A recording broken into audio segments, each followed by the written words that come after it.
Hello and welcome to another edition of News Desk with me, Mamiesi Nyamiche Thompson. Coming up this hour, Energy Minister John Jinapor justifies why Ghanaians should pay 1 Ghana cedi per litre on fuel despite pushback by the minority staging a walkout on the process in Parliament yesterday. This is not actually to pay for legacy debt. We've studied the system, we've done the analysis in the energy sector, and the basic truth and fact is that the liquid fuels that we buy currently is not part of the tariff structure. Well, we'll hear from some industry players opposed to the levy, saying it is not a prudent way to resolve the issues in the energy sector. The strengthening of the currency is not based on transformation of the economy. You always have to be very careful how the future looks like. We all know the problems in the energy sector. Also coming up, Finance Ministry releases first quarter allocation to District Assembly Common Fund. In view of that, every District Assembly will receive a minimum of 25 million Ghana cedis this year. These plus some business updates on our desk. Do stay for details.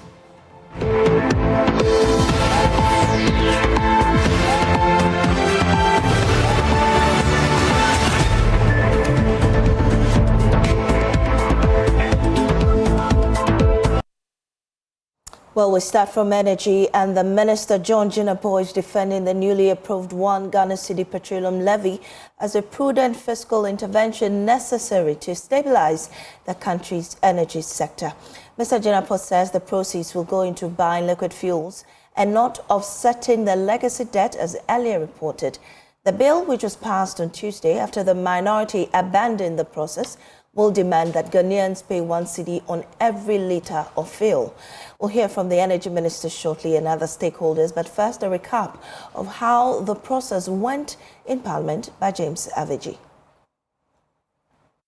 Parliament returned with the Energy and Finance Committees recommending that the Energy Sector Levy Amendment Bill be taken on a certificate of urgency, but the minority opposed the process, criticizing the majority of betraying Ghanaians and trying to impose hardship on them by taxing fuel products by 1 Ghana cedi per litre and even staged a walkout.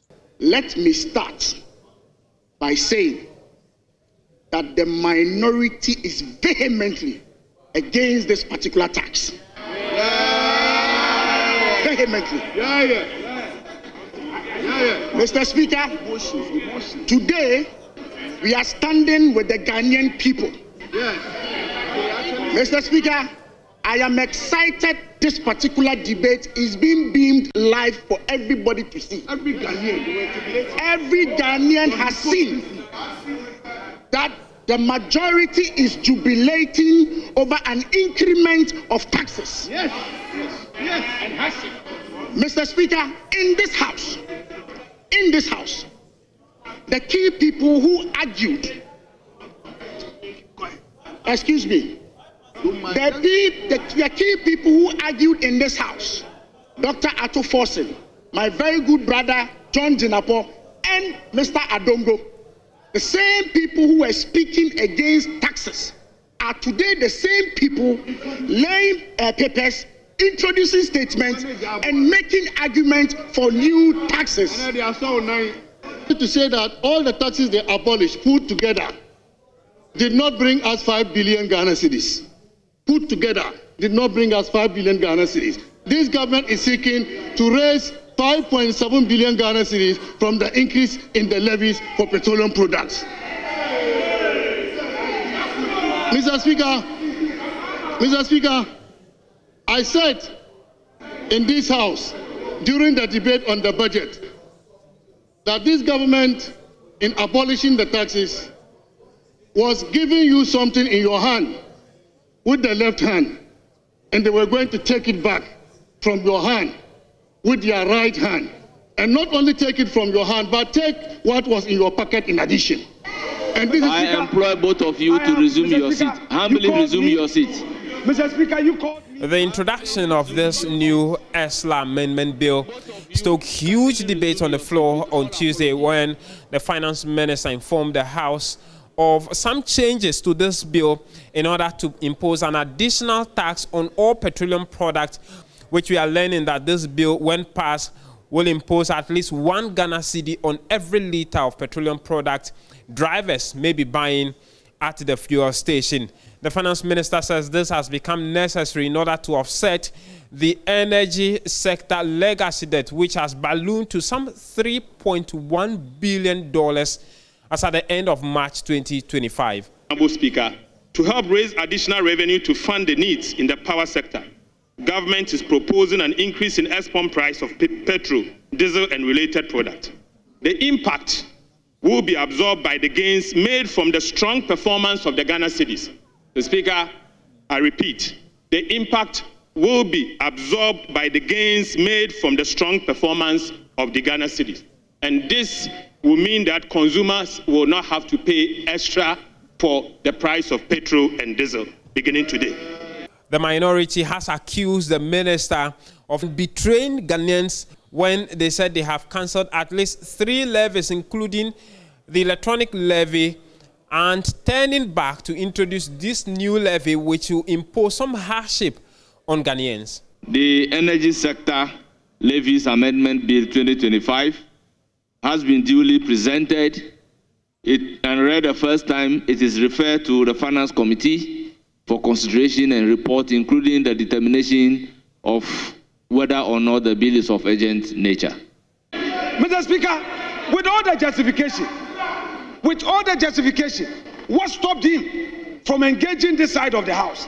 This morning, I must be honest that the majority leader whispered to me that something of urgent importance, of urgent value would come. Mr. Speaker, it is only important that we engage and you let us know. You come with your justification. You came here to present your budget. You presented your budget saying you are not going to introduce new taxes, new levies. Then you turn around, you say you are repealing e-levy. You are all over the place. Now you are bringing back e-levy. And then you say that the Ghanaian public will not feel it. Mr. Speaker, you repeal e-levy, reintroduce e-levy. That's what you are doing. What are you? This is the e-levy. You have introduced e-levy. Then you say that you run it through certificate of urgency. Mr.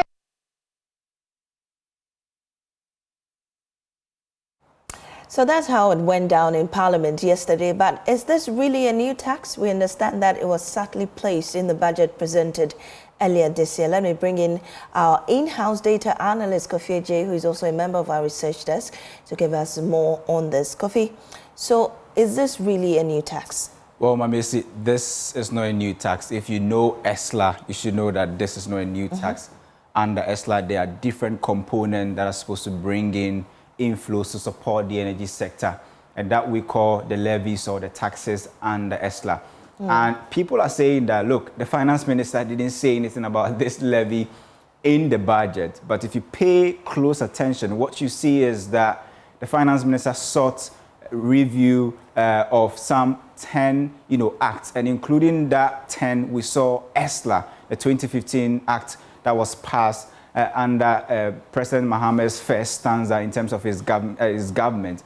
And that was what this review he sought in the 2025 budget is what we are seeing, that now the law has been, approved and then it's been passed. So that means that if you are buying petrol and the energy sector debt component of the taxes you pay, petrol you used to pay around 95 pesos. Now, because of this new tax, what you're going to do is that this is going to increase to 9 cedis, 1 cedi, 95 pesos. If you are paying diesel, we used to pay 93 pesos. Because of the new tax, this is going to rise to 1 cedi, 93 pesos. And the good news is that, look, this tax did not affect the LPG component of the fuel. It still stays the same as 73 pesos, per liter. And this is what we are seeing per what has been approved by Parliament. That simply means that if you look at the tax component on the fuel that you buy, let me specifically say diesel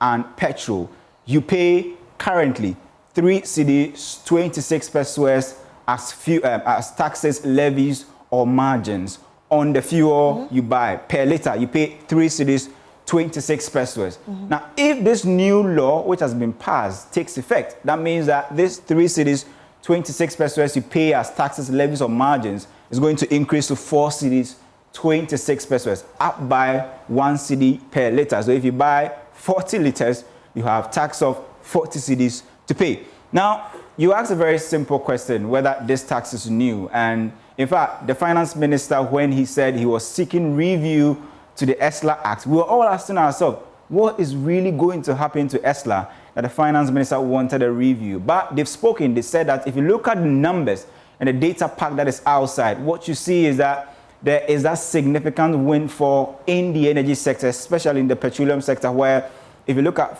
fuel prices, export prices are actually now dropping. Now, if this is from Goyo, and it's actually now moved from 13 cedis to now the 12 cedis and 11 cedis zone. And the finance minister says that they anticipate that this could even drop further.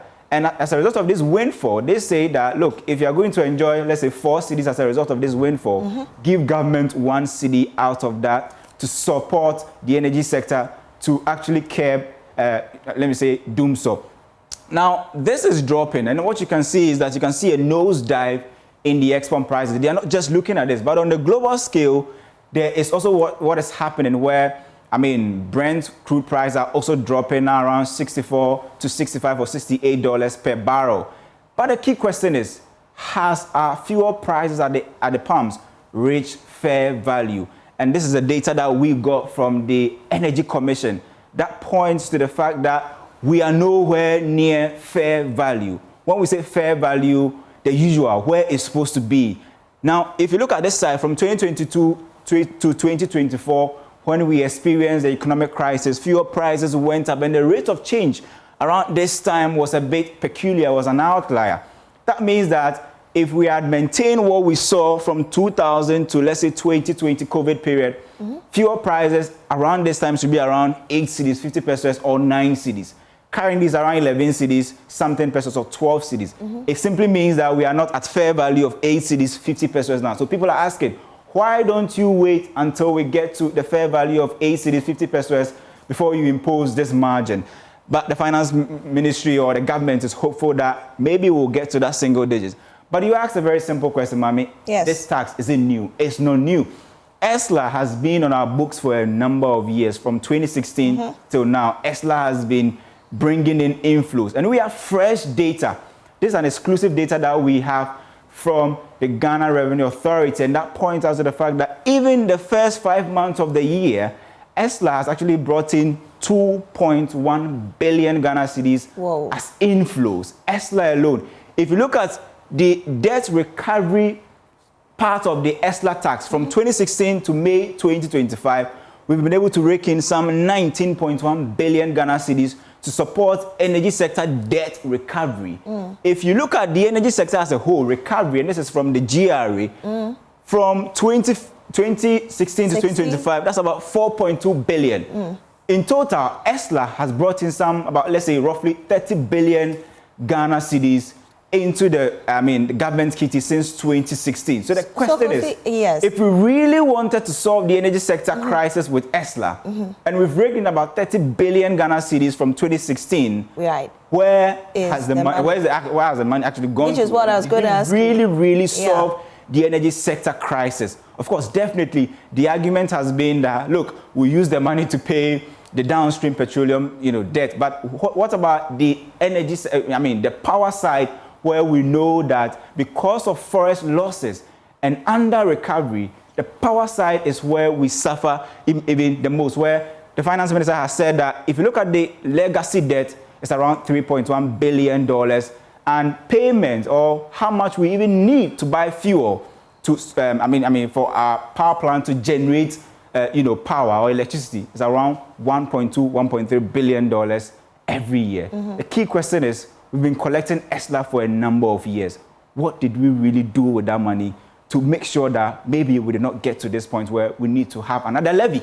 to, you know, maybe solve doing so. Because when we're introducing ESLA, these were the same arguments we had that we're introducing ESLA to support or to curb some of these issues in the energy sector. Now, 10 years down the line, we've gone back to the same cycle. But do we have an idea where these monies have, you know, gone to?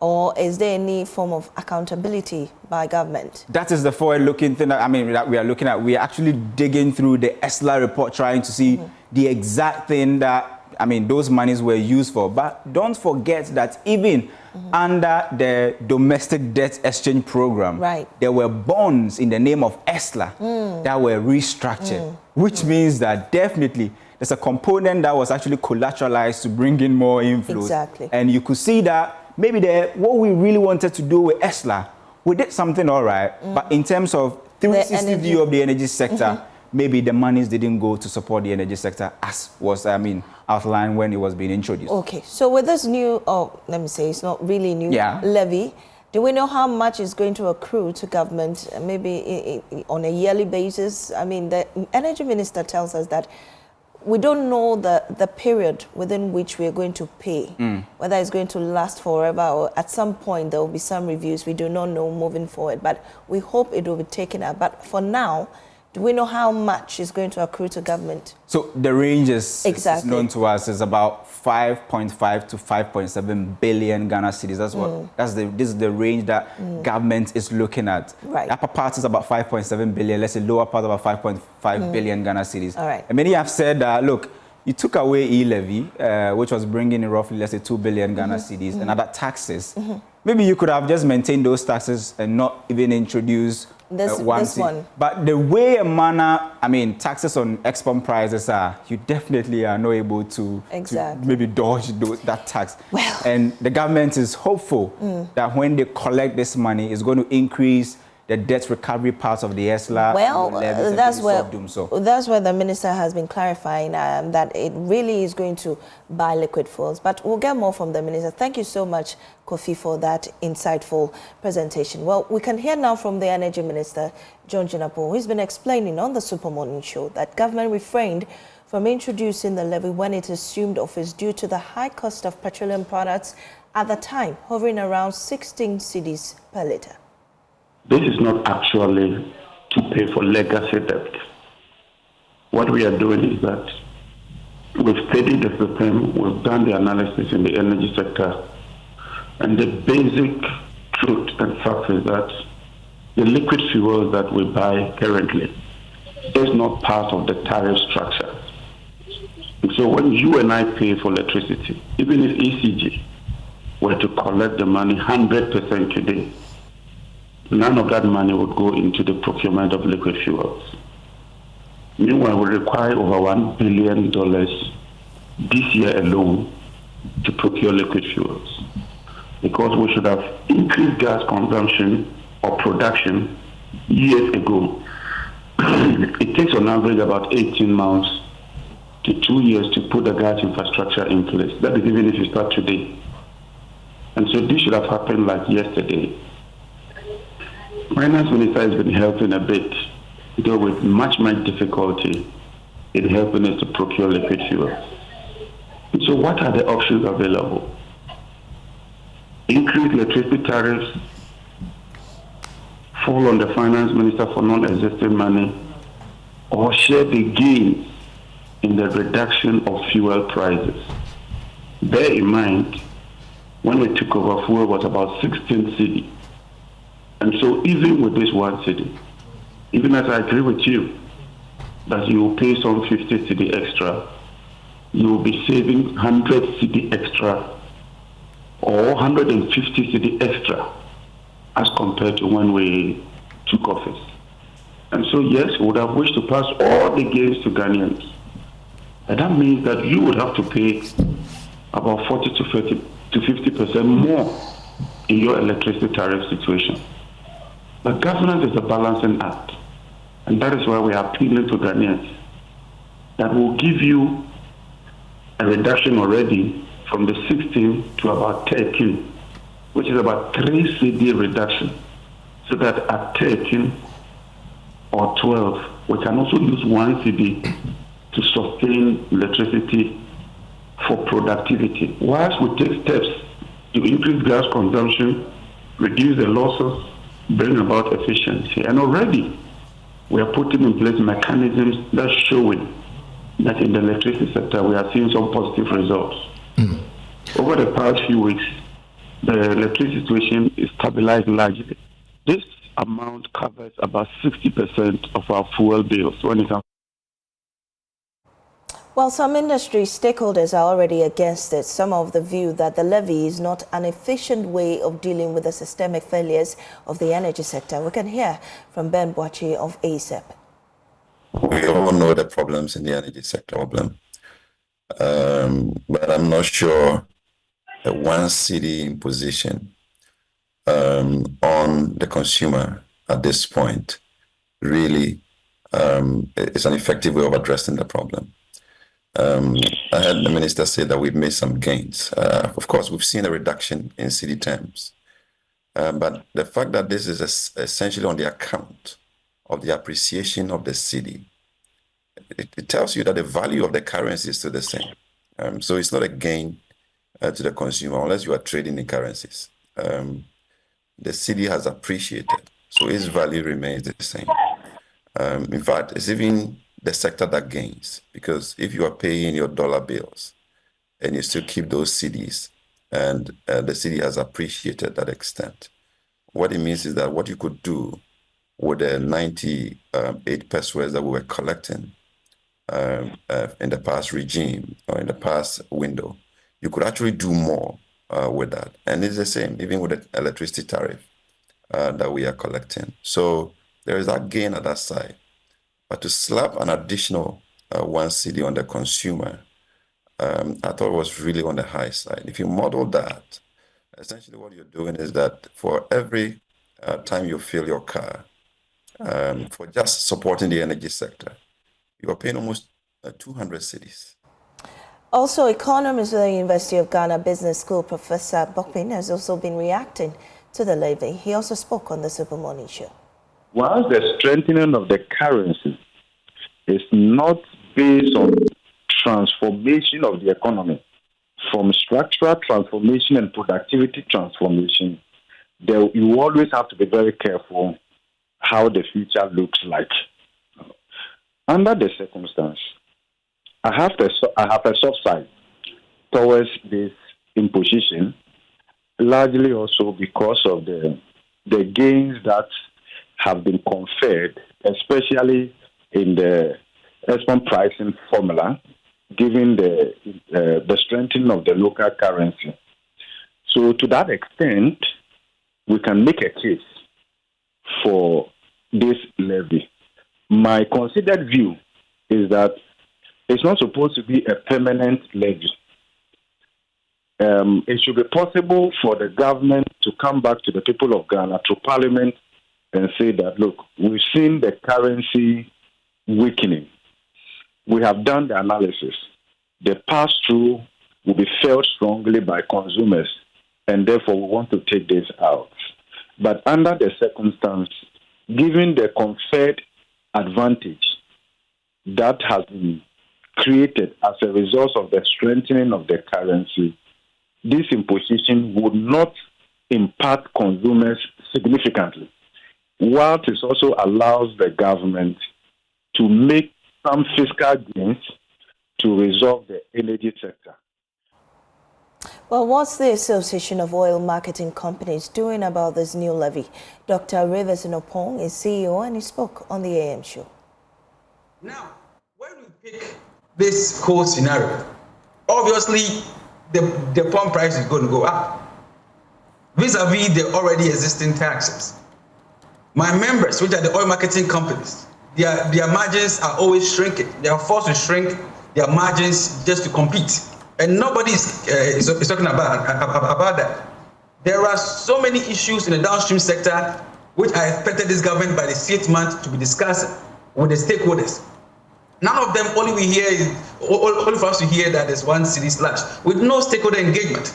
Before ESLA was slashed, there was stakeholder engagement and it was adopted by the whole industry. Where are we going with this 1 cedi? How is it sustainable? How can we justify it economically?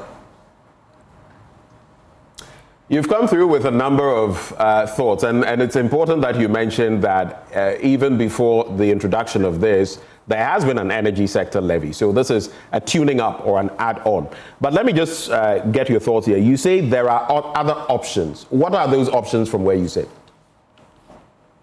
So today, like I said, if you pick the electricity tariff, okay, there is a fuel component.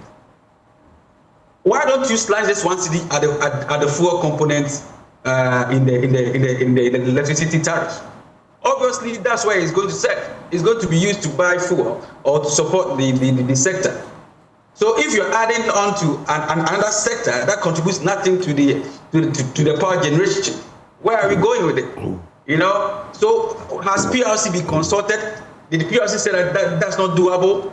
Obviously, it's doable because there's quarterly review of the electricity tariff, and this could have easily been slashed on it without even going to Parliament.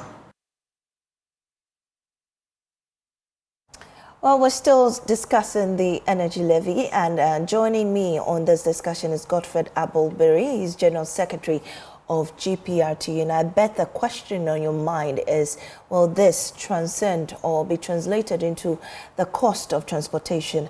And Godfred Abelberry, you're welcome to Desk. Thank you so much.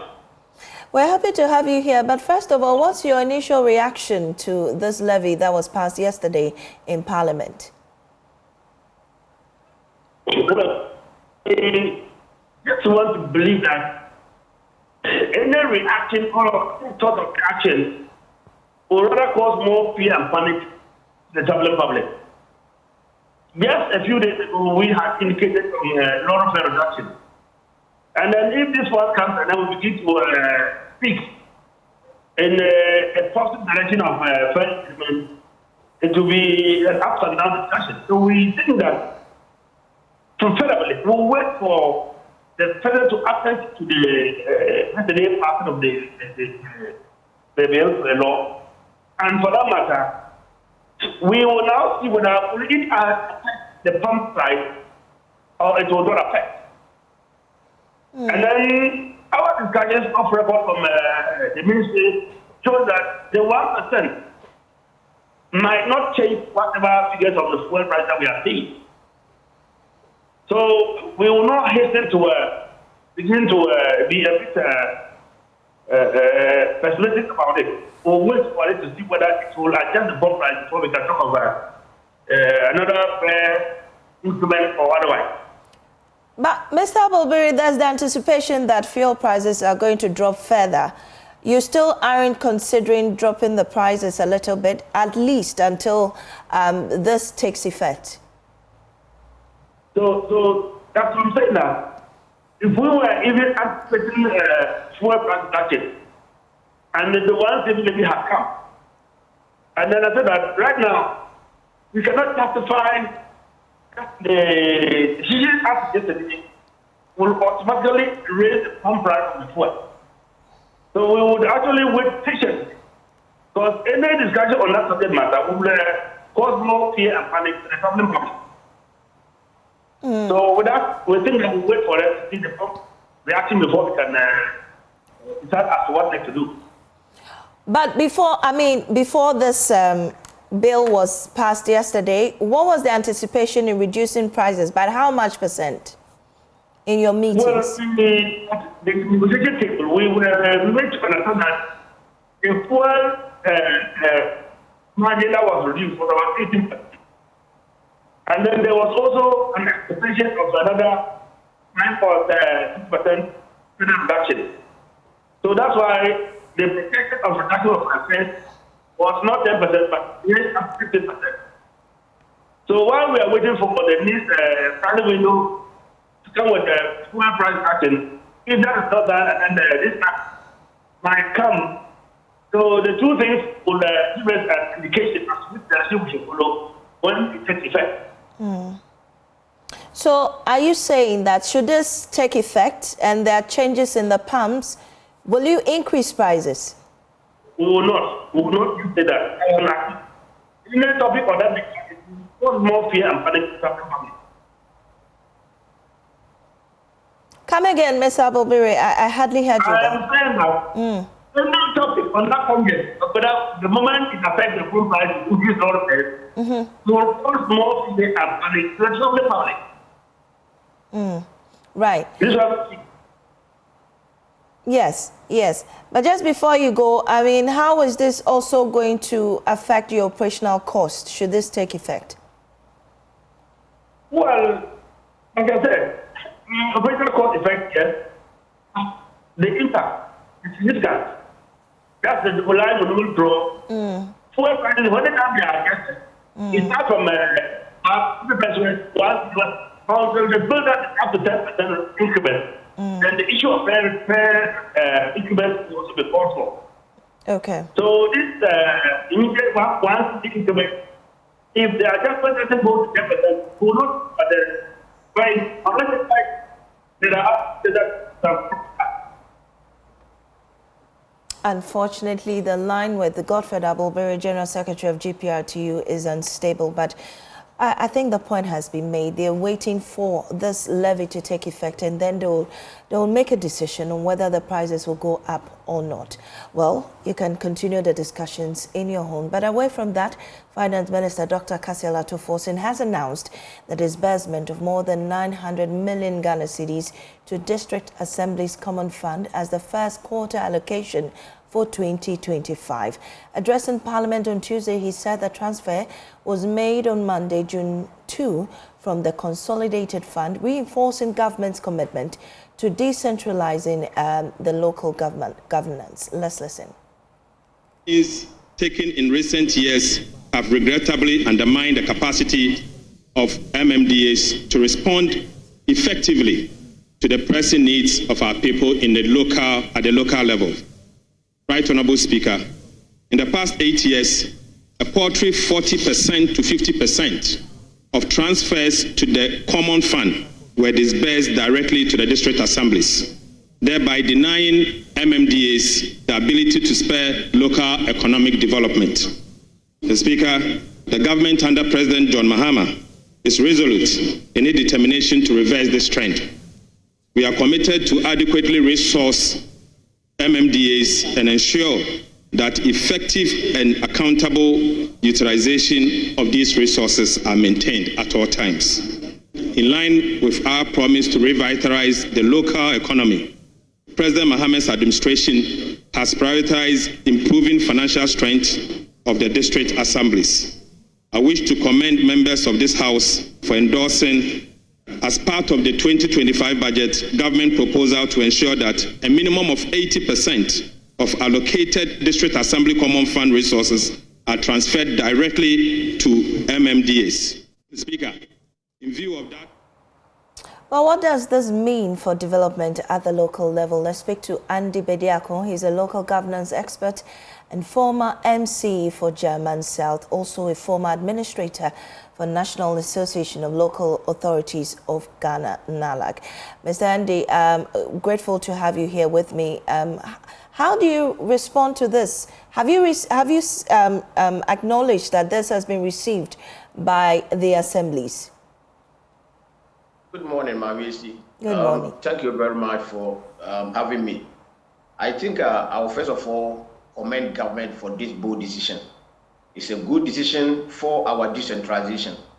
This is what some of us have been talking over years now, and I think government taking this decision to transfer at least 80% of the District Assembly's Common Fund to the MNDAs is very commendable, and I commend the minister, the president, and the government. But we are yet to find out if these monies have hit the accounts of the assemblies.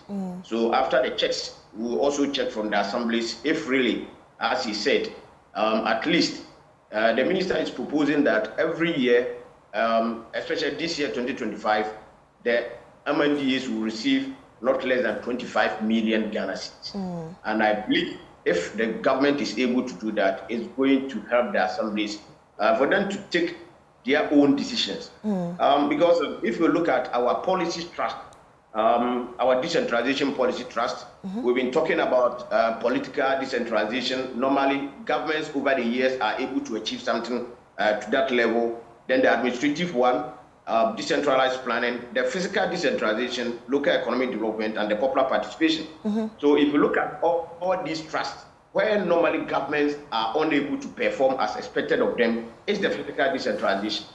Instead of transferring per the constitution not less than 5% of revenue generated within a year to these assemblies for the government and other activities. Government normally, as the minister said, we've seen it over the years, sometimes 40%, 50% to these assemblies. And I think if government is able to do this, I will be very grateful for the decision of the government.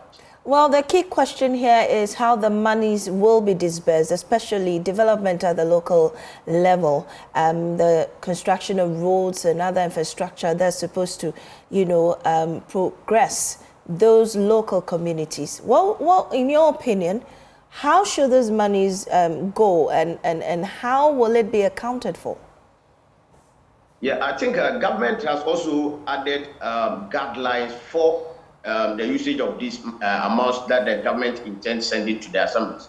They are talking about looking at sanitation. They are talking about some projects that have been abandoned, those ones that the assemblies inherited from them, those development authorities, talking about Middle Belt Development Authority, the Northern Belt and the Booster Belt Development Authorities. All these projects are still in the name of the assemblies, and the government is directing that they should make sure they use part of these monies to complete such projects and also construct boreholes. The challenge that I have, that government is still restricting these assemblies, because as I said earlier on, all these assemblies have their own budgets that have been approved by the honorable assembly members, and they have their development agenda where they think their money should be taken to. Right. So therefore, if government is telling them or government is giving them those guidelines, in some way government is restricting them. But I think we have quality human resource at the assemblies that can utilize these monies, and always assemblies, this assemblies common fund that is responsible for these monies always go to these assemblies for monitoring of projects and how these monies are being used. And I think they will continue to do that, and these assemblies, if we are able to use these monies as expected, I think are going to help the local development. Well, I mean, government has given them these monies for local development. Does it really insulate central government from development in these areas, outright? I don't think so, Mamishi. Government will continue to do some of these as indicated in the previous administration. We see assemblies were given these drip machines for road construction.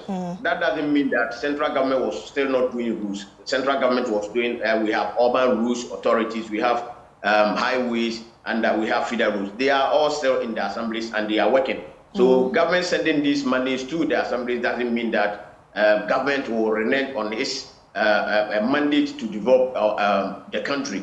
For example, some places, with all these monies, assemblies cannot have capacity to do such things, especially when you look at Odo River. Odo River is within a municipality, and I don't think that assembly is responsible for always distilling the Odo River and other huge drainage in Accra. And at some places, the same as Kumasi. So government sending these monies doesn't mean that the government will not go ahead to do what is expected, because if it comes to roads, we have highways that are in charge of our highways, routes, and we have urban routes that are also in charge, and they will still continue. So specifically what?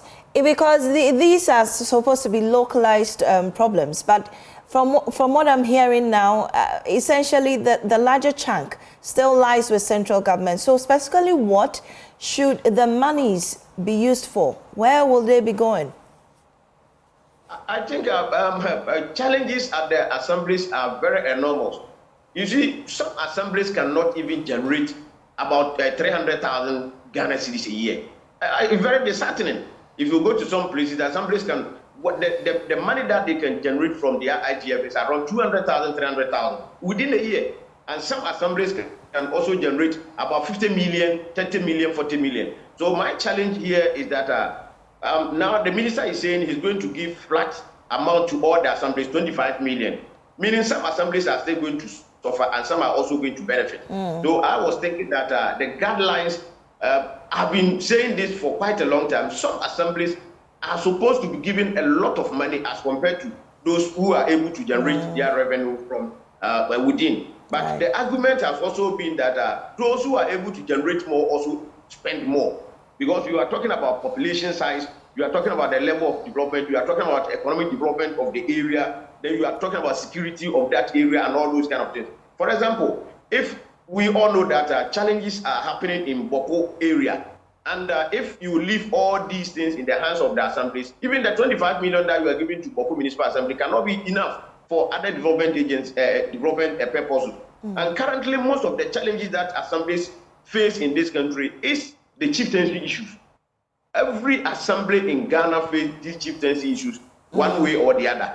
And those monies are going to be spent on those issues. And therefore, I think our government should also look at how best we can address some of these challenges among the assemblies that are unable to generate a lot of IGF from their local level. But if government is able to assist them, and those assemblies that are unable to generate more can also get more for their development purposes. Thank you so much, Andy Bediako is a local governance analyst. And moving on, once discarded as trash, plastic is now paying the bills for some of Accra's most determined workers. At Old Lavender Hill in Koligono, a former dumping ground is now a place of new beginnings. Amongst them is Victoria Kugali, a plastic collector and mother of 3 who is rebuilding her life on plastics. Jemima Ando has more in our Climate Focus series. Victoria Kugali never imagined she would find her job in a place most people avoid, plastic recycling. She came to Accra from the Volta region not to sort trash, but to rebuild her future. I was a student, but I couldn't complete my education. I came here trying to find something to do so that I can continue with my education, but all happened when I became pregnant, so I have to stop. And now I'm a mother of 3 kids. With no one to turn to and no stable income enough to feed her family, Victoria tried many things. The money was never enough until she found work at Asante Recycling Enterprise. As I entered into the recycling business, I think things are okay for me now. I can take care of the kids. Though it's not easy for me, but it's far, far better than the other one that I've engaged myself in. And moreover too, I've done this work for 6 to 7 years now. Here, I'm a worker and at the same time, I'm an assistant as a supervisor. Victoria is one of dozens working here at Old Lavender Hills in Koligono, where plastic waste has turned into jobs and a cleaner environment. Once a symbol of Accra's waste management failure, this area is now home to one of the capital's most impactful recycling efforts. The way the rubbers and everything go to the gutter, and then we discuss when to take it. After we take it and sell for the people, after we decide so we want to buy the machine, and then we recycle it, crash it, and then we sell for people. In a city where plastic often blocks drains and litters the streets, every bottle recycled here helps make Accra cleaner. The impact goes beyond the facility walls. In the alleyways of Accra, waste collector Michael Odate fuels this ecosystem. This plastic rubbers, not only this one then you can collect, even bottles and things, the other things, you can gain to get money. So I'm telling my friends, other out, say they must come and join us to do this work. Then everybody will get some small money. But when they are outside there and they say government, that government cannot give you work. You must work and find a job to do. For women like Victoria, recycling is not just survival, it is a source of pride. She still dreams of becoming a nurse or an accountant. I've also gathered some small money that I'll be using to be buying the goods. Because me working for someone to pay me alone cannot cater for my kids. It will not suffice me. So I decided, at least when I have like maybe 1,000, I can buy goods and I can get interest. And through that interest, I can save some, and I can also use some to cater for my kids and myself. I wish I can continue with my education. There are works in Ghana that when we do, we can cater for ourselves and our kids without even burdening ourselves to travel outside. This Ghana here, we can work here and take care of our kids. In a country still battling plastic pollution and youth unemployment, Victoria Kogali is not just sorting waste. She's rebuilding her life, one bottle at a time. For her, each discarded plastic is not trash. It's a chance to provide, to grow, and to keep hope alive. Jemima Anders' report read to you. Climate Focus is brought to you by Joy News in partnership with Youth Bridge Foundation, Bridging Gaps for Positive Youth Development, and the Climate Development Knowledge Network.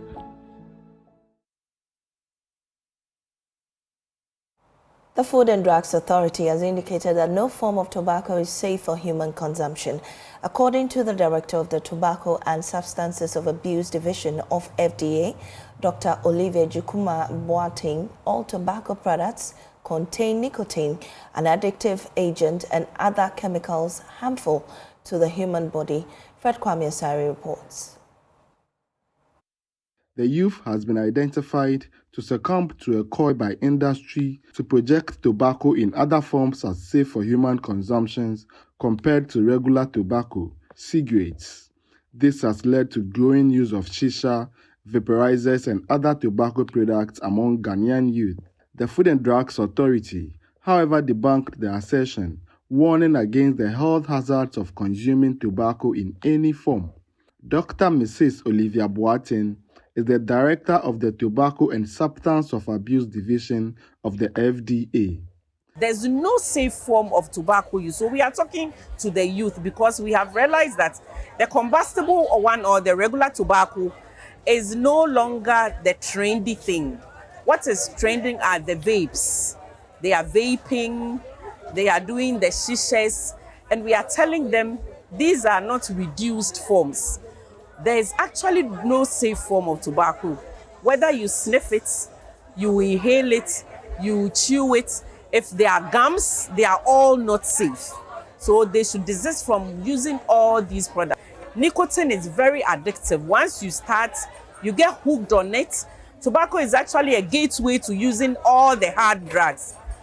The FDA has therefore embarked on an anti-tobacco campaign in Ho to sensitize the public on the hazards of consuming tobacco products, aiming to curb the occurrence of tobacco use among the youth.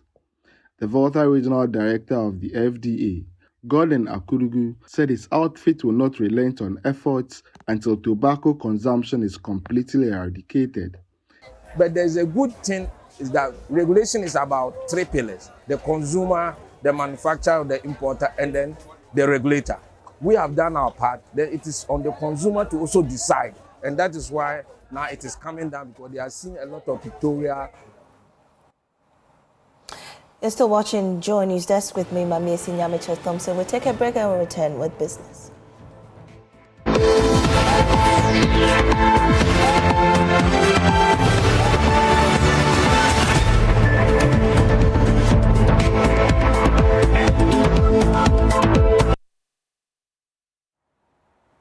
Welcome back to Business here on Newsdesk. My name is Winston Taki, and now to our first business story.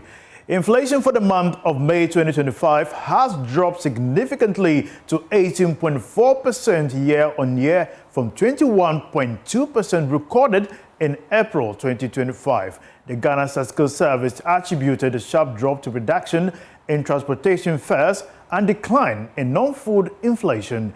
The government statistician Dr. Al-Hassan Idrisu explained that the reduction in fuel prices at the pumps and the subsequent reduction in transport fares contributed to the highest to the May inflation.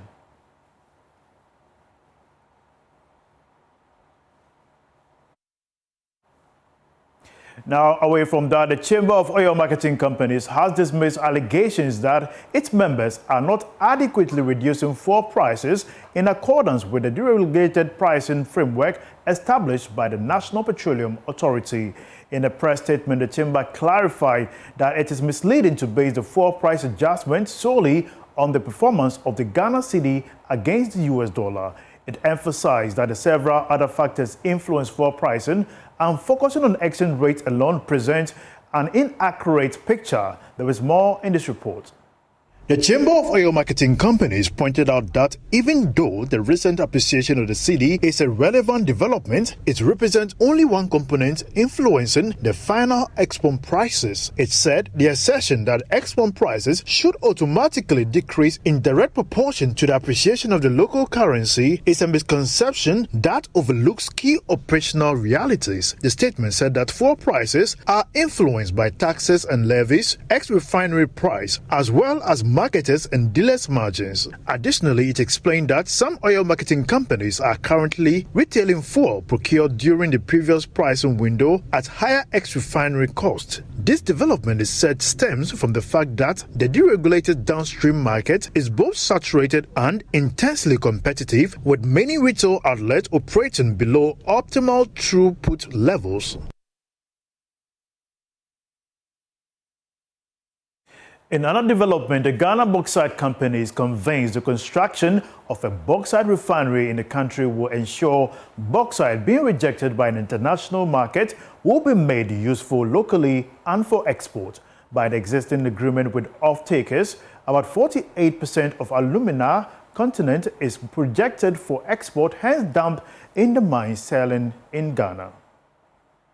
Presently, the Ghana Bauxite Company's tailing dam, which is a disposing ground for aluminium that failed to meet the export standards, are full. The content of the tailing dam will be the first area of target for the company after the successful completion of the refinery. Some of the areas, the quality is a bit low, and per the export contract with the off-takers, if it falls below 48%, it's a total rejection.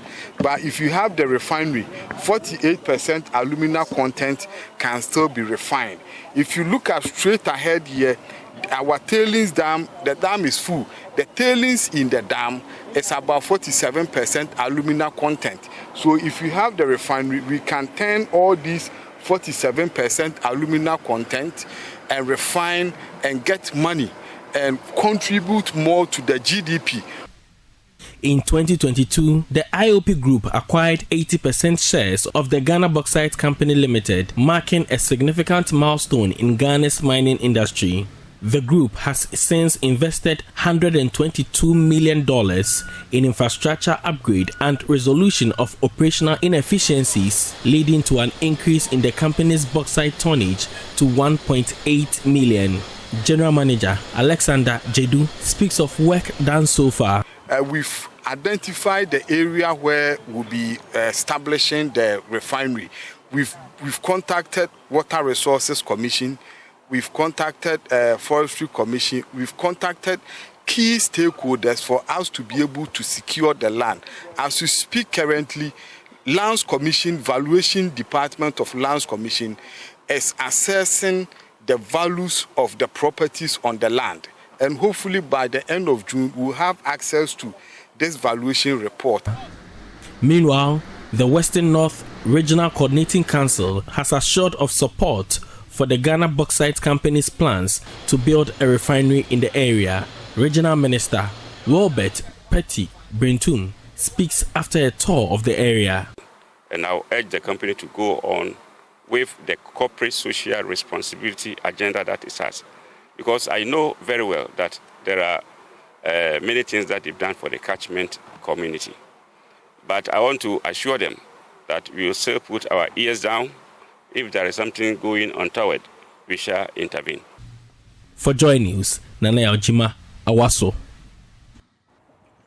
That's all for business here on Newsdesk. My name is Winston Taki. Back to Mami for the rest of the bulletin. Manisi.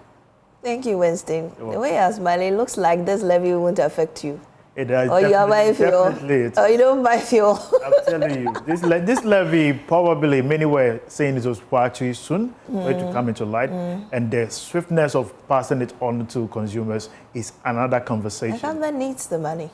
Right now, we just had inflation has reduced to 18.4%. This is another argument for the government to say we are working the numbers, but however, the impact is still there. It's still there. Yeah. Well, that's how we bring this edition of NewsDesk to a close. I am Amiesi Nyamiche Thompson. There's more news on myjoyonline.com. See you again tomorrow.